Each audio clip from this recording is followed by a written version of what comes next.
Morning, everybody.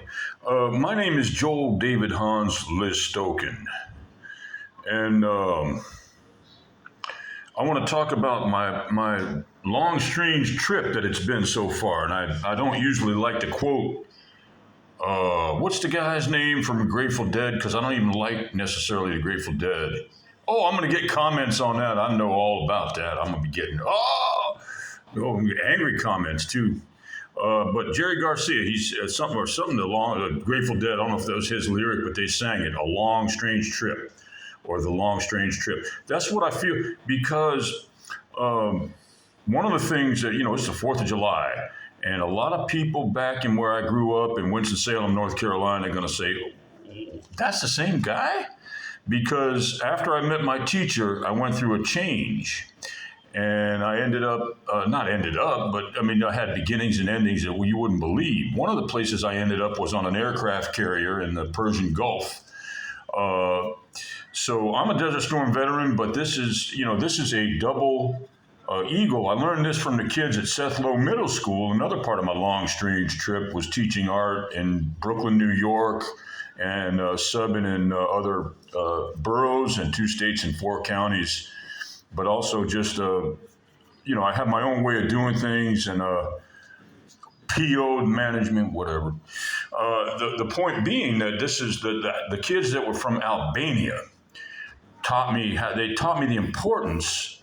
Well, the importance they did teach. They really did. If I would be honest with you, and a lot of teachers do not want to say what I'm about to say, which is that we can really learn more, sometimes more from our students than they can learn from us. And the trick is to maintain authority while letting the kids know how great they are, but still maintain authority. It's kind of hard. It can be difficult. And one of the most difficult times I had was at Fort Hamilton High School, and there was a head of security. They had I don't know how many, they had like 5 assistant principals. And one of them was assistant principal of security. And I used to go down because what I was taught, not only what I was taught, but I didn't know any better. There was a kid that was having a discipline issue, but it had more to do, with he didn't respect me.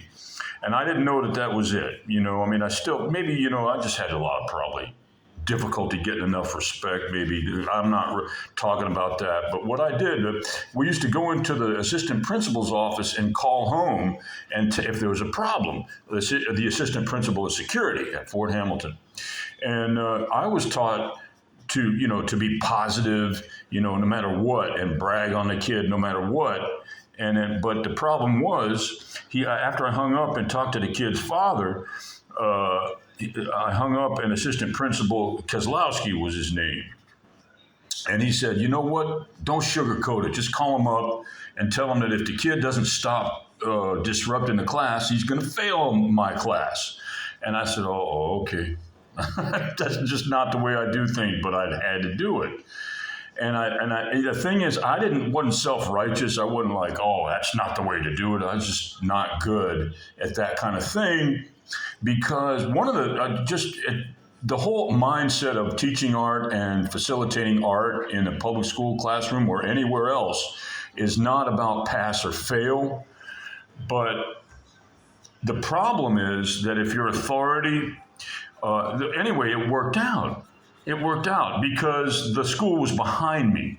If the school's not behind you and you talk like that, I've had also where I talk like that. I had a kid at a different school, and she would come in and just throw things all day. And then the mom came in at family night, and I said, "Well, she's got she's got a B, and that's just because I just don't give lower than a B." Because it's art, and I'm a substitute. I was a long-term substitute, and the school was not behind me. The first thing they did after they hired me was send me up on children's complaints that are just, they give more power to the children than the teachers.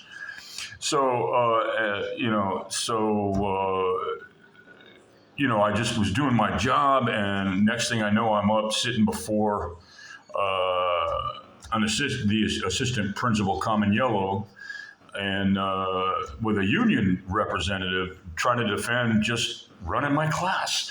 It's ridiculous, Seth Lowe, what was over there.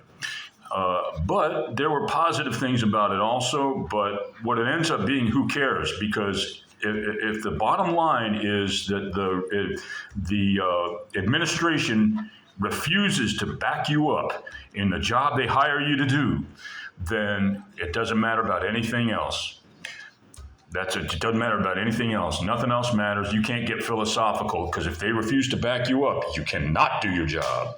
Okay, but after that happened, the kids realized that I wasn't out to get them or whatever it is, and I was able to get through to the kids. So very different from Fort Hamilton, where I called home and I did what Assistant Principal Keselowski told me to do, and it ended up the kid gained total respect.